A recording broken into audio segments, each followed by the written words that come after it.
नमस्कार दोस्तों, को करिकुलर हब में आपका हार्दिक स्वागत है। आज हम डिस्कस करने वाले हैं कम्युनिटी साइंस के इम्पोर्टेंट एमसीक्यू को।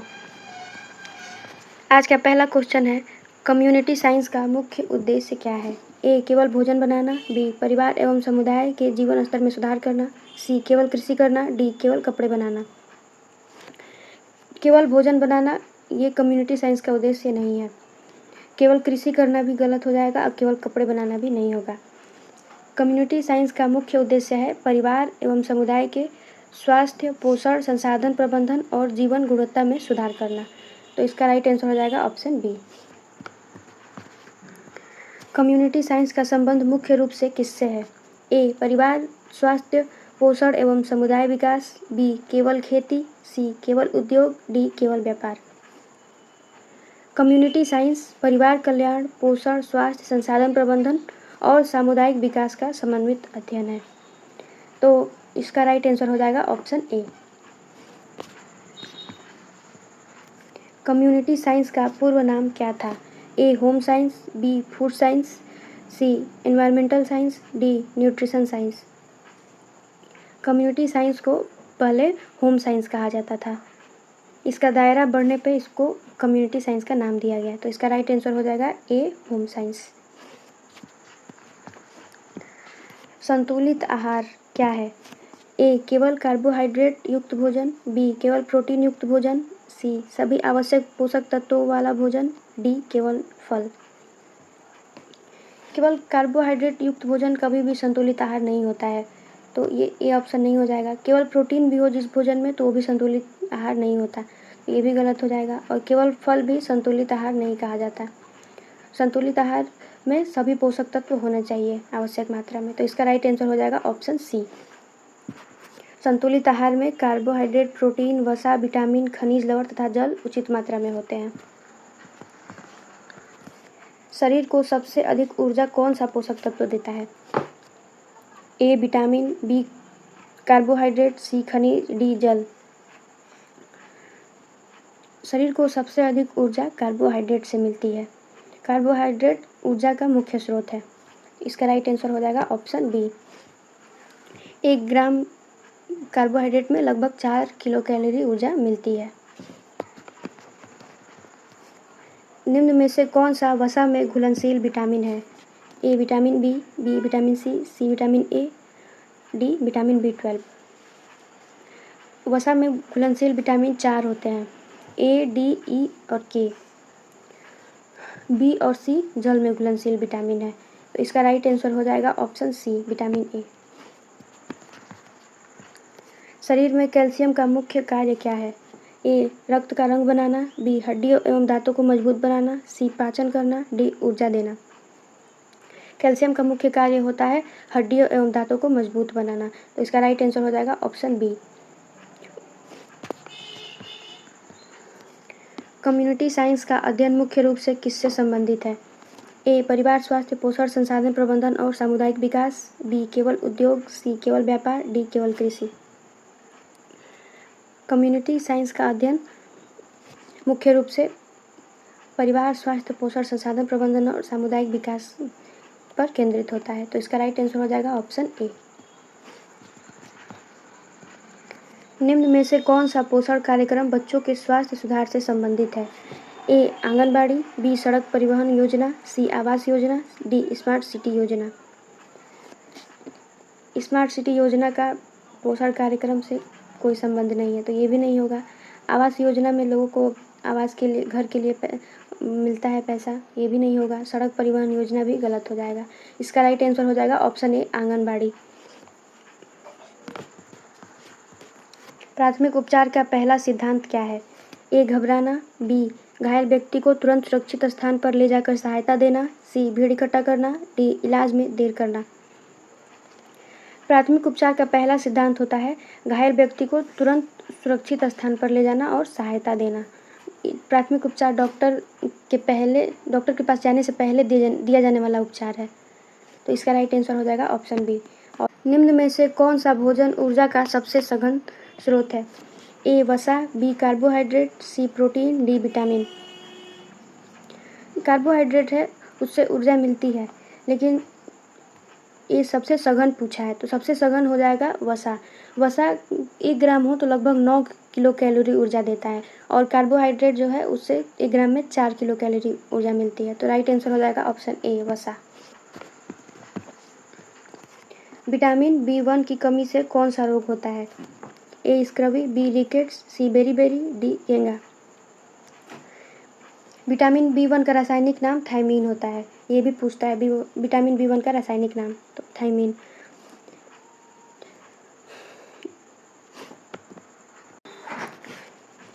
स्क्रबी विटामिन सी की कमी से होता है, और रिकेट्स है ये विटामिन डी की कमी से। बेरी विटामिन B1 की कमी से, और घेंगा है वो आयोडीन की कमी से होने वाला रोग है। तो इसका राइट आंसर हो जाएगा ऑप्शन सी, बेरी। निम्न में से कौन सा जल जनित रोग नहीं है? ए हैजा, बी टाइफाइड, सी डायरिया, डी डेंगू। हैजा ये जल के द्वारा फैलता है, तो ये नहीं होगा। टाइफाइड है जो दूषित जल या दूषित भोजन खाने से फैलता है, तो ये भी नहीं होगा। और डायरिया भी दूषित जल के द्वारा हो सकता है, तो ये भी नहीं होगा। डेंगू है, ये डेंगू मच्छर के काटने से फैलता है, तो इसका राइट आंसर हो जाएगा ऑप्शन डी, क्योंकि पूछा है कौन सा जल जनित रोग नहीं है, तो डेंगू। निम्न में से कौन सा सूक्ष्म पोषक तत्व है? A carbohydrate, B protein, C vitamin, D वसा। विटामिन और खनिज सूक्ष्म पोषक तत्व है जिसकी शरीर को कम मात्रा में आवश्यकता होती है, तो इसका राइट आंसर हो जाएगा ऑप्शन सी, विटामिन। पोषण का क्या अर्थ है? ए केवल भोजन खाना, बी भोजन का पाचन और शरीर द्वारा उसका उपयोग, सी केवल पानी पीना, डी केवल व्यायाम करना। पोषण का अर्थ केवल भोजन खाना नहीं होता, केवल पानी पीना भी नहीं होता, और केवल व्यायाम करना भी नहीं होता। पोषण का सही अर्थ है भोजन का पाचन और शरीर द्वारा उसका सही उपयोग, तो इसका राइट आंसर हो जाएगा ऑप्शन बी। निम्न में से कौन सा विटामिन धूप से शरीर में बनता है? Vitamin D, vitamin A, vitamin C या विटामिन बी। तो जो विटामिन धूप से हमें मिलता है वो है विटामिन डी, तो इसका राइट आंसर हो जाएगा ऑप्शन ए, विटामिन डी। टीकाकरण का मुख्य उद्देश्य क्या है? ए रोगों से सुरक्षा, बी भूख बढ़ाना, सी वजन घटाना, डी बाल बढ़ाना। टीकाकरण का मुख्य उद्देश्य होता है रोगों के विरुद्ध प्रतिरक्षा विकसित करना, तो इसका राइट आंसर हो जाएगा ऑप्शन ए, रोगों से सुरक्षा। निम्न में से कौन सा नवीकरणीय ऊर्जा स्रोत है? ए पेट्रोल, बी डीजल, सी सौर ऊर्जा, डी कोयला। सौर ऊर्जा एक प्राकृतिक एवं नवीकरणीय ऊर्जा का स्रोत है, तो इसका राइट आंसर हो जाएगा ऑप्शन सी, सौर ऊर्जा। भोजन में अधिक नमक खाने से किस रोग का खतरा बढ़ता है? ए उच्च रक्तचाप, बी रतौंधी, सी स्क्रबी, डी बेरी। ये तीनों तो विटामिन की कमी से होने वाले रोग हैं, रतौंधी, स्कर्वी और बेरी। तो जब हम भोजन में ज़्यादा नमक खाते हैं तो हाई ब्लड प्रेशर का खतरा रहता है, उसे हिंदी में उच्च रक्तचाप कहते हैं, तो इसका राइट आंसर हो जाएगा ऑप्शन ए, उच्च रक्तचाप। निम्न में से कौन सा विटामिन रक्त के थक्के बनने में सहायक है? विटामिन ए, विटामिन के, विटामिन सी या विटामिन B12 के बनने में सहायक है? विटामिन ए, विटामिन के, विटामिन सी या विटामिन B12। रक्त का थक्का बनने के लिए विटामिन के का होना आवश्यक है। जब हमारे शरीर में विटामिन के की कमी हो जाती है, तो जब कहीं चोट लग जाए और रक्त बहना शुरू हो जाए तो जल्दी से थक्का नहीं बनता, तो इसका राइट आंसर हो जाएगा ऑप्शन बी, विटामिन के। भोजन में रेशा का मुख्य कार्य क्या है? ए ऊर्जा देना, बी पाचन क्रिया को सुचारू रखना, सी रक्त बढ़ाना, डी हड्डियाँ मजबूत करना। ऊर्जा देना मुख्यतः कार्बोहाइड्रेट का कार्य है, हड्डियाँ मजबूत करना कैल्शियम का कार्य है। इसका राइट आंसर हो जाएगा पाचन क्रिया को सुचारू रखना, ऑप्शन बी। निम्न में से कौन सा खाद्य पदार्थ ऊर्जा और प्रोटीन दोनों का अच्छा स्रोत है? ए मूंगफली, बी नमक, सी चीनी, डी नींबू। नमक आयोडीन का अच्छा स्रोत है, तो इसका राइट आंसर हो जाएगा ऑप्शन ए, मूंगफली। मूंगफली ऊर्जा और प्रोटीन का अच्छा स्रोत होता है। खाद्य पिरामिड का मुख्य उद्देश्य क्या है? ए भोजन को सजाना, बी विभिन्न खाद्य समूहों की उचित मात्रा बताना, सी केवल फल खाने की सलाह देना, डी केवल दूध पीने की सलाह देना। खाद्य पिरामिड संतुलित आहार के लिए विभिन्न खाद्य समूहों की आवश्यक मात्रा का मार्गदर्शन करता है। मतलब कि कौन सा खाद्य पदार्थ कितनी मात्रा में लेना है, ये हमें खाद्य पिरामिड से पता चलता है। तो केवल दूध पीने की सलाह देना ये गलत हो जाएगा, केवल फल खाने की सलाह देना ये भी गलत हो जाएगा, भोजन को सजाना इसका कोई उद्देश्य ये गलत हो जाएगा। इसका राइट आंसर हो जाएगा ऑप्शन बी, विभिन्न खाद्य समूहों की उचित मात्रा बताना। परिवार संसाधन प्रबंधन में समय किस प्रकार का संसाधन है? ए मानवीय संसाधन, बी प्राकृतिक संसाधन, सी आर्थिक संसाधन या डी भौतिक संसाधन। तो परिवार संसाधन प्रबंधन में समय जो है वो मानवीय संसाधन है। समय, ज्ञान और कौशल को मानवीय संसाधन माना जाता है। तो इसका राइट आंसर हो जाएगा ऑप्शन ए, मानवीय संसाधन। किशोरावस्था में संतुलित आहार क्यों आवश्यक है? ए तीव्र शारीरिक और मानसिक विकास के कारण, बी केवल वजन बढ़ाने के लिए, सी केवल लंबाई बढ़ाने के लिए, डी केवल खेल के लिए। संतुलित आहार केवल खेल के लिए ही आवश्यक नहीं होता, केवल लंबाई बढ़ाने के लिए ही आवश्यक नहीं होता, केवल वजन बढ़ाने के लिए भी संतुलित आहार नहीं लिया जाता। संतुलित आहार को हम लंबाई बढ़ाने, वजन बढ़ाने और मानसिक विकास करने के लिए लेते हैं। जब हम संतुलित आहार लेंगे तो हमारा शारीरिक विकास और मानसिक विकास तीव्रता से होगा। तो इसका राइट आंसर हो जाएगा ऑप्शन ए, तीव्र शारीरिक और मानसिक विकास के कारण। भोजन पकाने की कौन सी विधि पोषक तत्वों की हानि सबसे कम करती है? ए भाप में पकाना, बी अधिक तलना, सी बहुत देर तक उबालना, डी बार बार गर्म करना। बार बार कम करने से तो पोषक तत्वों की हानि बहुत ज़्यादा होती है, ऐसे ही बहुत देर तक उबालेंगे तो उससे पोषक तत्वों की हानि बढ़ती रहेगी, ये भी नहीं हो जाएगा।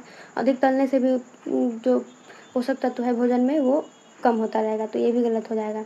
भाप में पकाने से भोजन में पोषक तत्व बना रहता है।